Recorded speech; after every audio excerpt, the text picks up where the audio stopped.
This morning is Mason Tvert with SAFER. That is an acronym for Safe Alternative for Enjoyable Recreation. Also with us from the DEA Special Agent, Eric Martinson. And we're going to get into this discussion for a second. We'll start with you, Mr. Tvert. Thanks for being with us. Thank you for having us. Very much appreciate it. And Mr. Martinson.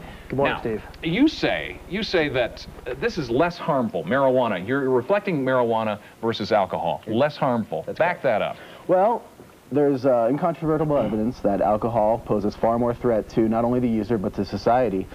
Clearly, alcohol leads to a number of problems, especially in the city of Denver. Yeah, but it's legal and it's prevalent. Well, but you know, the fact of the matter is, it is up to this city and it's up to its law enforcement to keep the people of the city safe, and not necessarily to determine the politics of it. They are supposed to be doing everything they can to keep the people safe. And if people are only left with the option of using alcohol when they choose to use a substance to, alter their consciousness, whatever you want to use, it leads to a lot of problems. 85,000 people a year die from alcohol-related incidents. It leads to an exorbitant amount of domestic violence, sexual assault, and violent crime. 50% of all cases in Denver, domestic assault cases, involve alcohol, and it's a predominant factor in fatal cases. Do you think this initiative will pass? I mean, really? We are going to do everything we can to pass it. I personally believe that the people of Denver are fed up with a system that forces them to drink. I believe that they would like to have an alternative to that does not cause them or their city as much harm. And I do believe that the police, the law enforcement in the city would be freed up to worry about some more serious issues. DUI, violent crime, sexual assault, all those things. Let's bring in Eric Martinson with the DEA Special Agent. Good morning, Steve. You're clearing your throat. I know you want to talk. You've just been waiting to talk. Jump in here. What do you think about what Mr. Tvert's saying? Well, I'll agree that alcohol is a dangerous drug.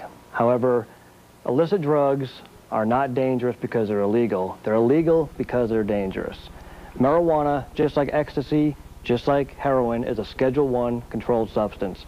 Schedule I means there's a high potential for abuse and no approved medical uses. So the bottom line is people smoke marijuana for one reason and one reason only, that's to get high. And when you're high, are you in less control than you are if you're drunk? Absolutely. Just like when you're driving drunk, driving under drugs is going to inhibit your ability to drive a motor vehicle safely, and it'll cause just as many accidents as alcohol accidents. Eric, you kind of chuckled there at that. Mason. Yeah, that's okay.